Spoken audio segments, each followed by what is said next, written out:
It was a Tuesday morning, and as I sipped my usual cup of coffee, I had no idea that a single text message would change the way I saw my family forever. My name is Andrea Quinn. I'm 35 years old, and for as long as I can remember, I've been the family's fixer, the one who steps in to solve problems, pay bills, and keep the peace. I was used to sacrificing my time, my money, and even my pride to make sure everyone else was okay. But I never imagined that generosity would one day be thrown back in my face. When my phone buzzed, I assumed it was a work email or a sweet message from my boyfriend. But it wasn't. It was a text from my brother, one short line that made my stomach drop. "Don't bother coming, the wedding is only for family." I froze. I had spent $23,000 on his luxury ballroom wedding in Dallas, covering the venue deposit, the catering, and even their custom invitations. I read the message again and again, each word cutting deeper. When I called him to ask why, he simply scoffed and told me that I didn't fit the vision they had for their big day. My hands trembled as I typed my reply, "Understood." But inside, my thoughts were racing. $23,000, years of bailing him out of debt, countless bills I had paid, and now suddenly I wasn't considered family anymore. The irony burned in my chest. I stared at the payment confirmations on my laptop, each one a cold reminder of the sacrifices I had made. This time, though, there would be no tears, no begging, no more bending over backward to earn their approval. 30 minutes later, I made a decision, one that would completely unravel his picture-perfect wedding and remind him that even the most patient person has a breaking point. Before I tell you the rest of the story, leave a comment below with what time it is right now and which city you're watching from. I want to see just how far this story has reached. By noon, I was staring at my laptop, bank statements open. My coffee sat cold, untouched since that morning's jolt. I clicked into my email, pulling up the confirmation for the $23,000 I'd wired for Justin Quinn's wedding venue, a glitzy ballroom in Dallas that he and his wife, Marissa Reed, swore was their dream. The receipt glared back, a stark reminder of every dollar I'd poured into their vision.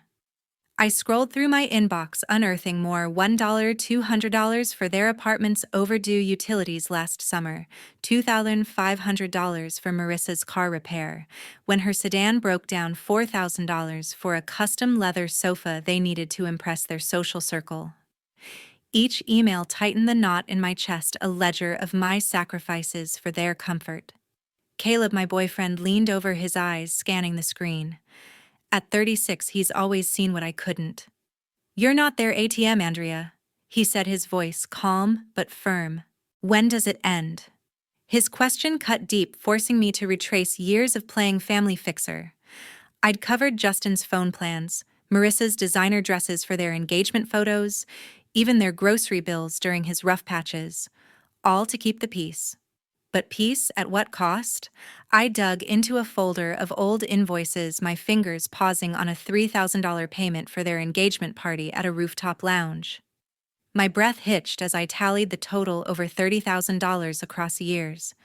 The numbers weren't just money, they were my time, my savings, my trust handed over without a second thought. I opened another email, this one from the ballroom's manager, confirming my payment and detailing the venue's setup: crystal chandeliers, marble floors, a stage for their perfect vows. I'd even negotiated a discount to save them $2,000, a detail they never acknowledged.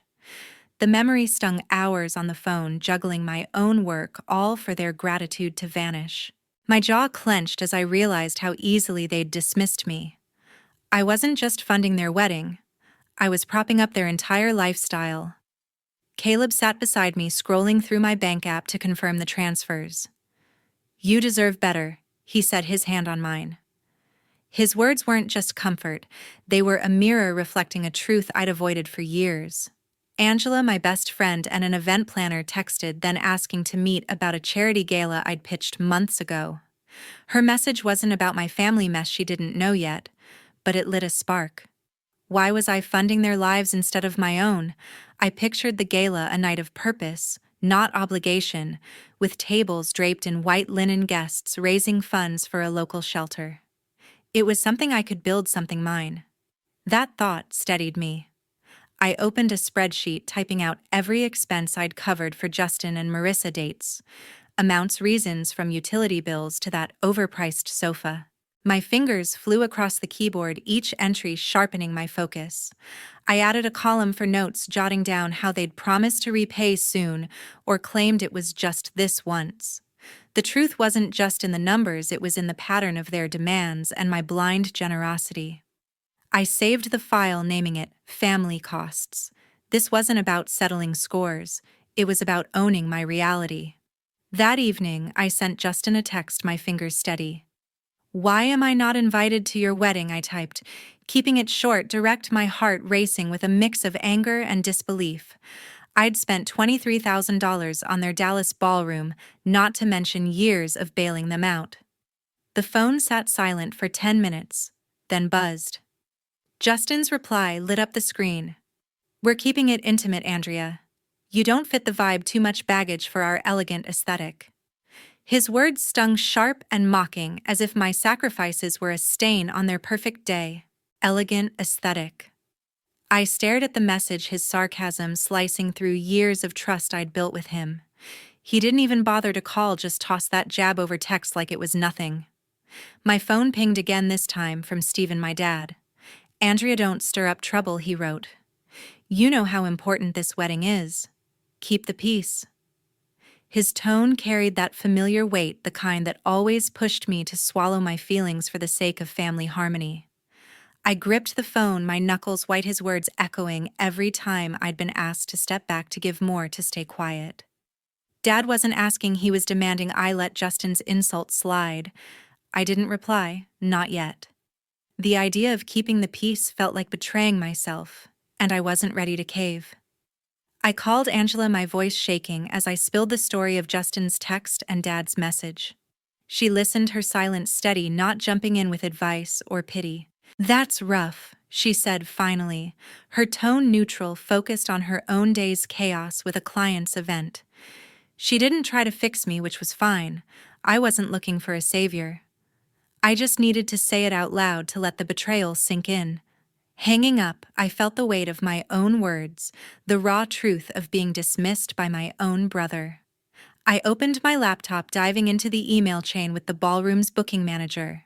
The subject line read, "Final payment details," and I skimmed the terms. $10,000 due tomorrow to secure the venue. My cursor hovered over the reply button. Canceling that payment could stop their wedding in its tracks. The thought sent a jolt through me, not revenge, but a way to reclaim what was mine. I read the contract again, noting the refund policy, my mind calculating the fallout. Could I really do this? It wasn't just about the money. It was about respect, something Justin and Dad clearly didn't have for me. Caleb walked in, catching the tension in my face. "You don't owe them anything," he said, sitting across from me.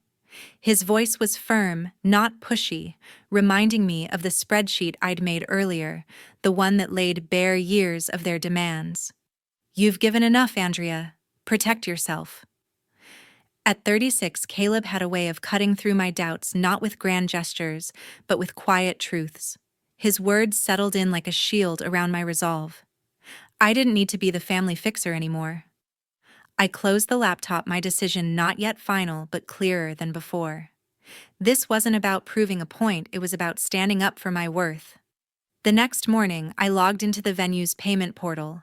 My cursor hovered over the cancel payment button, the $10,000 final deposit for Justin's Dallas ballroom wedding glaring back at me.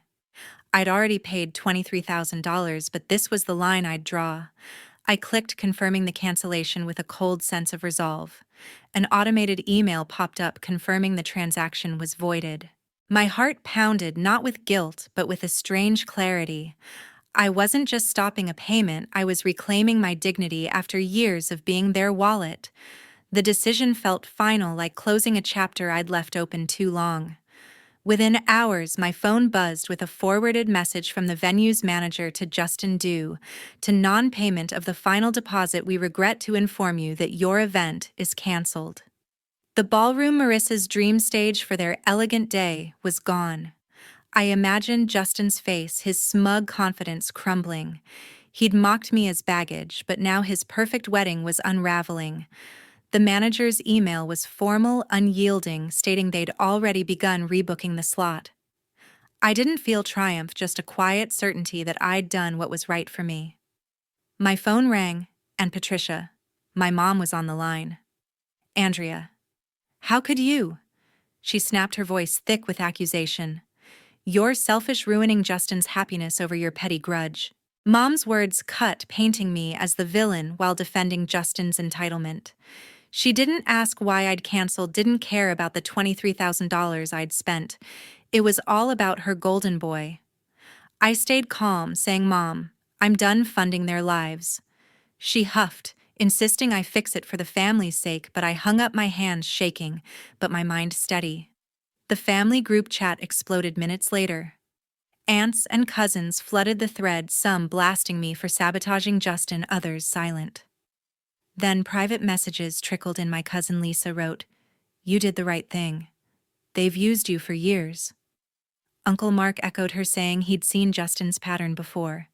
Their support, though small, felt like a lifeline, proof I wasn't the monster Mom claimed. The chat's chaos showed the family's divide, but I didn't engage. I'd made my choice, and their noise wouldn't pull me back. I drafted an email to Justin attaching the cancellation notice from the venue. "You owe me $23,000 for what I've already paid," I wrote, keeping it sharp and professional. "This ends now." Sending it felt like shedding a weight I'd carried too long. Justin didn't reply, but I knew he'd seen it. Marissa's frantic texts to mutual friends were already circulating. I didn't care about their panic. They'd built their dream on my back, and I was done carrying it. Caleb sat with me, pulling up the venue's contract on his laptop. "Let's make sure this is airtight," he said, scrolling through the fine print. He pointed out the clause allowing cancellation for non-payment, confirming my move was legal. His calm focus grounded me, a reminder that I wasn't alone in this fight. We cross-checked every detail, dates, amounts, terms, ensuring Justin couldn't twist this against me. Caleb's support wasn't loud, but it was solid, like a wall I could lean on. I closed the laptop, knowing I'd protected myself. This wasn't about hurting anyone, it was about taking back what was mine. 2 days later, my phone lit up with notifications. I opened Instagram, and there it was. Justin's post, a polished photo of him and Marissa in their engagement shoot, captioned, "Some people are too selfish to celebrate love. My sister chose to sabotage our wedding." The word selfish burned into me, his public smear twisting the knife after I'd canceled their $10,000 venue deposit. He didn't mention the $23,000 I'd already paid for their Dallas ballroom or the years I'd propped up their lives. Comments poured in, his friends calling me heartless, strangers piling on without knowing the truth. My pulse quickened, not from shame, but from the audacity of his lie. Justin, the master of optics, had turned our family mess into a social media spectacle. The doorbell rang that afternoon, and Marissa stood on my porch, her designer bag clutched tight. "You need to pay the venue, Andrea," she demanded, her voice, sharp eyes narrowed. "You're ruining our day." She spoke like I owed her, as if my $23,000 wasn't enough. I pulled out my phone, opening the spreadsheet I'd made days ago, listing every expense I'd covered: their utilities, her car repair, their sofa. "I've paid enough," I said, showing her the total, over $30,000. "Find another way." Marissa's face flushed, but she didn't argue, just stormed off, muttering about my betrayal. I stood firm, my resolve unshaken, refusing to be their bank any longer. Caleb was in the kitchen watching the exchange. "Justin needs to own this," he said, his tone steady but fierce. "You've carried them too long." He crossed his arms, his quiet strength anchoring me. Caleb didn't raise his voice, but his words cut through my lingering guilt, reminding me that Justin's choices, not mine, had led to this mess. He gestured to my laptop, suggesting I check the venue's email for updates, but I wasn't ready to dive back into their chaos. Caleb's point was clear. Their problems weren't my burden anymore. I opened Twitter, my fingers hovering over the keyboard. I wasn't going to let Justin's post define me. I typed a single tweet, paid $23,000 for my brother's wedding only to be uninvited. Done being used. I hit send, keeping it short, factual, no drama. Within minutes, retweets and replies flooded in, people shocked, some sharing their own stories of family betrayal. My tweet wasn't about revenge, it was about setting the record straight. The notifications kept coming, a wave of strangers validating what I'd known, but hadn't said out loud. I deserved better. Angela texted me that evening, her message brief. Justin's post is tanking, she wrote. His followers are calling him out for lying. She didn't offer sympathy or advice, just the update, her focus still on her event planning hustle. I checked Instagram again, and she was right. Justin's comments section had turned. Friends who'd initially backed him were quiet while others questioned his story. "Where's the $23,000 she paid?" one user wrote. Another called him ungrateful. The backlash wasn't my goal, but it felt like justice, a public unraveling of his carefully curated image. I didn't reply to Angela, just set my phone down, letting the truth do its work. I leaned back, staring at my tweets' growing traction. The numbers didn't matter as much as the clarity they brought. Justin and Marissa had built their lives on my sacrifices, then painted me as the villain when I stopped. Caleb sat beside me, scrolling through the replies, a small nod signaling his approval. I wasn't fighting for their approval anymore. This was about owning my story, not theirs. By Sunday, my bank app pinged with 3 deposits.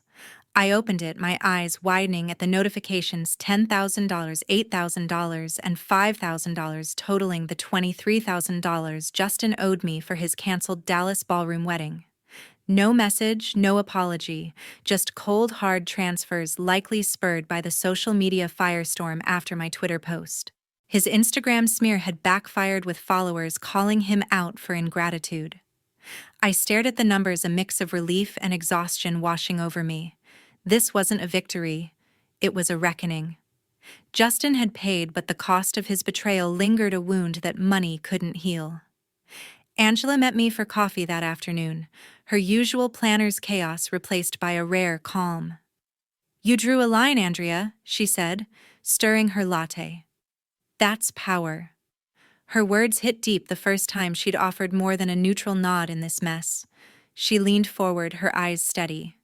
"You're not just their bank, you're you. Don't let them take that." For once, Angela wasn't distracted by work. She was here helping me see the strength in my boundaries. I sipped my coffee, her support sinking in, a quiet affirmation that I'd done right by myself. My phone buzzed with a text from Patricia Quinn, my mom. "Andrea, forgive Justin. We need to heal as a family." She wrote, her tone softer but still heavy with expectation. I read it twice, my chest tightening at her familiar plea for harmony. She hadn't acknowledged my pain or the years I'd funded Justin's life. I typed back, "Mom, I'm done fixing things for him." My finger hit send, final and unyielding. I wasn't shutting her out, but I wouldn't carry the weight of her demands anymore. Messages from relatives started pouring in: Cousin Lisa, Uncle Mark, even Aunt Claire. "You stood up for yourself," Lisa wrote. "That took guts." Mark added, "We're proud of you, Andrea." Their words were a balm, proof that not everyone saw me as the villain Mom painted.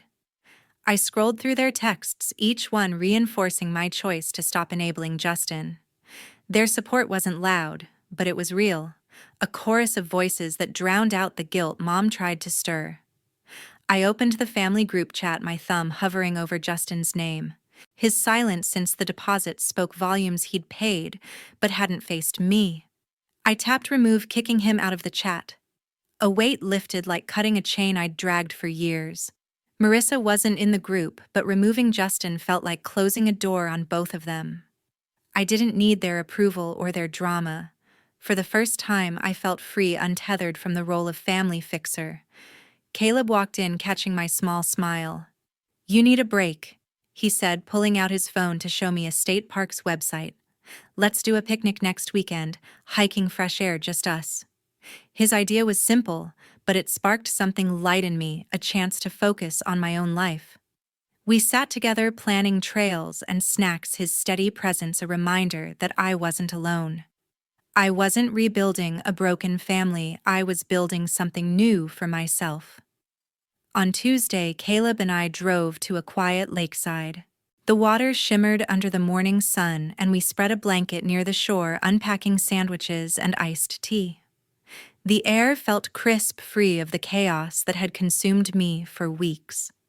Caleb tossed a pebble into the lake, its ripples spreading wide, and I exhaled, letting the drama with Justin and Marissa fade for the first time. We talked about simple things, work favorite hikes, a new restaurant in town.